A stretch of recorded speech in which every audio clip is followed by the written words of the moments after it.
If he sat on one base and went straight to ghosts with nukes, he's not going to have a superb economy by any stretch of the imagination. So you need to be spending your money. You need to be droning. And one thing, this is a fundamental thing that you can kind of add to your knowledge base. Alright. If he's not trying to push out on the map, then you don't have to make any units. You just keep making drones. There's no reason for you to kind of freak out and make lings and banelings like you did. Like, how much have these zerglings helped you at this point in the game? They look pretty. We haven't done anything. That is. You know, so I mean, I guess the one upside is had you made 12 lings instead of, I'm sorry, 12 drones instead of 24 lings, and you know, maybe he would have just killed 12 more drones with his nuke.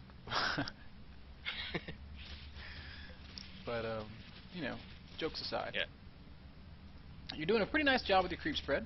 I think it's important that you understand that it's far more instrumental that you connect your main and your natural with creep than anything else.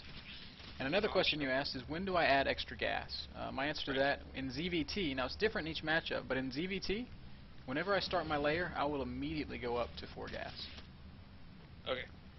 And I will also note that you are sitting on 2 gas right now. But you said 3 gas? 4. So, nuclear launch detected. Nuclear launch detected. Now, if both of these land, I'm going to be very sad, Panda. Well. Don't you freaking... No, man.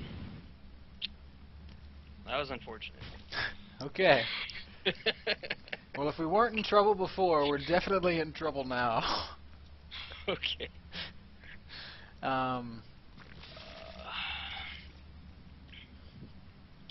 So why does this keep happening?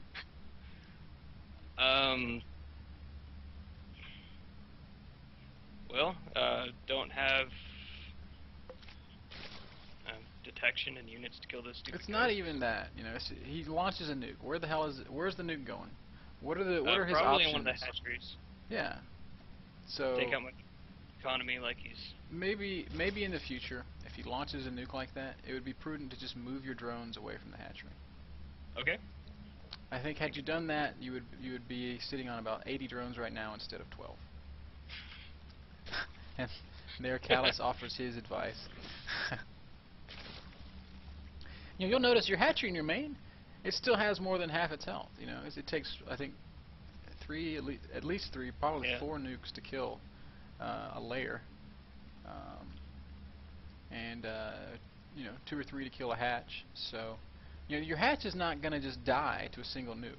Now, if he starts launching 3 or 4 at a time, then yeah, you're in trouble. But 1 nuke is not going to kill your hatch. However, 1 nuke will kill all your units. You don't want to allow that to happen. Now, at this point in the game, we are probably screwed. Yeah. And I mean that in the nicest possible way. Oh yeah, no, I know. So, but first I have make broodlords, right? Well, let's just talk about, you know, what would it take to come back from this point? Best screw his economy over as much as he screwed my, he scouted my 3rd.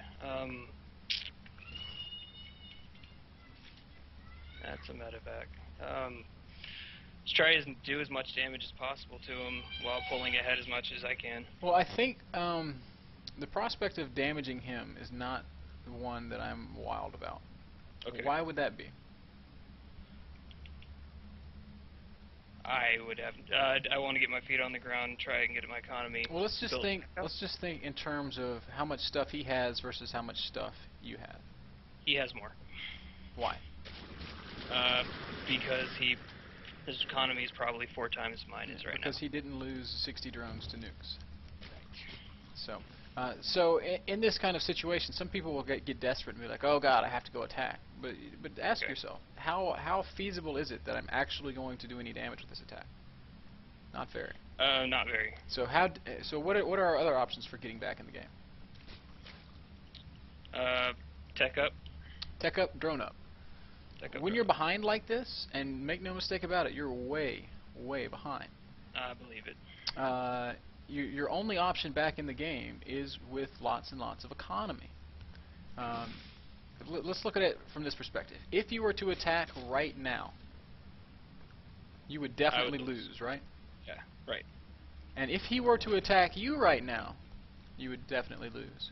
Correct. But if you were to just drone, and if he were for whatever reason to not attack, then maybe you start to come back. All right. And that kind of logic is true at the very, very top level. In Season 1 of the GSL, famously, Fruit Dealer got way behind on Kulos Ravine and miraculously came back to win that game. Is that the one where he baited the tank to the Golden and Nidist? That's the game where he killed all the Thors with Ultralisks. That's right, okay. And here he is. So there you see his army. He is kind of pushed out, maybe, certainly to the center of the map. Okay. So we at least know that about him. And you've been droning your little heart out. And in this time, you've managed to kind of pull ahead in drone count. Believe it or not, you have more drones than he does. He has mules. Oh, my door is being knocked on, so excuse me for just a second. Okay, do your thing.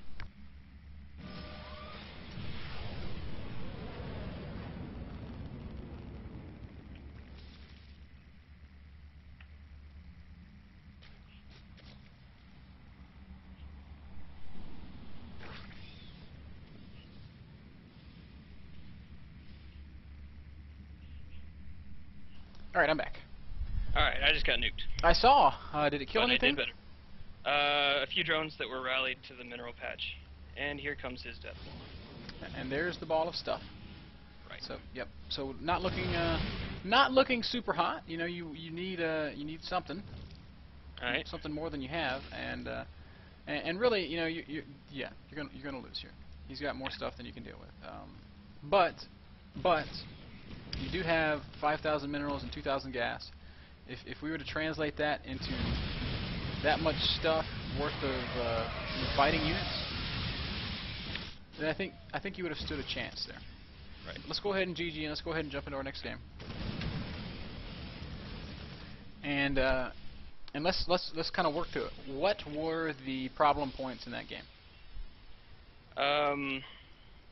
Screwed up the beginning build a bit. Slacked on drones. Overreacted with the Zerglings. Got nuked more times than I can count. Economy was in the toilet, and I lost to his massive death ball. Yeah. We can sum all of that up by saying we aren't reacting appropriately to what happens. We're either under-responding or over-responding. In the case of the nukes, I would say we're definitely under-responding. In the case of making lings for, I don't even remember what incited you to make all those lings, but that was an overreaction. Yeah. So this time around, we're just going to be a little bit more. We're going to be a little bit more. What's the word I'm looking for? Conscious of the decisions we make, and by that I mean I'm going to make those decisions for you. All right. All right. Sounds good to me. Would you pick Zerg, please? Oh, sorry. I'm just used to hitting 1v1 fine match. Sorry.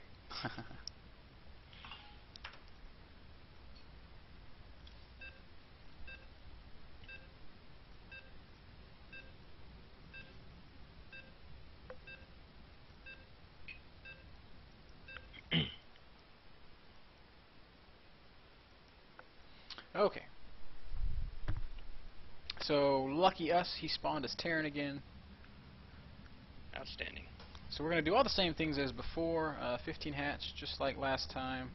We're going to get a pool around 15 or 16. 15-15? Yeah, that's fine. 15-15 is great. He's advising that you try to sneak banelings into his mineral line when you're behind. Oh, man. And let me just talk about that piece of advice for a second. That's not necessarily bad advice. When you're behind, you want to overexpand and harass to get back into games. You don't want to attack. but harassment is an option. But when you lose a lot of shit to his harassment, you're in a bad place economically. And in my opinion, it's not wise to invest in something that should not work. So you can try to sneak banelings into his mineral line, but that's not supposed to work. A good player is going to catch that. So the lesson here is you don't want to be relying on gimmicks to win games. You want to be winning games with good decisions and good mechanics. All right. Not that Callus's advice is bad.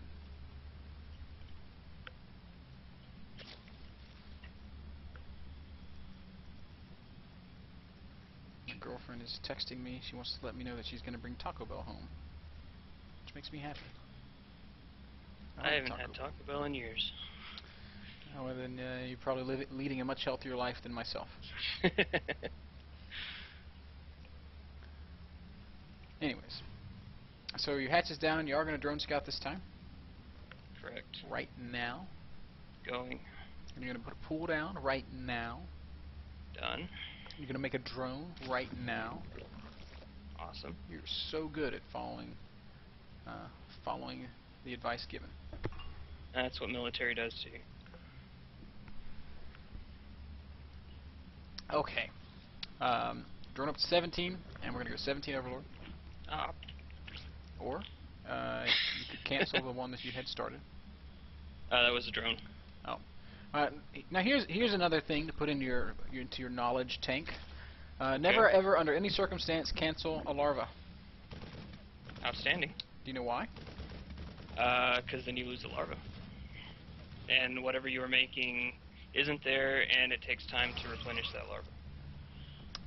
Yeah, more or less. In the early, you're not wrong at all. You're mostly right. In the early stages of the game, you're given a very limited amount of larva to work with. Okay. So even if you make a mistake and make something that you wouldn't want, you're never getting that larva back.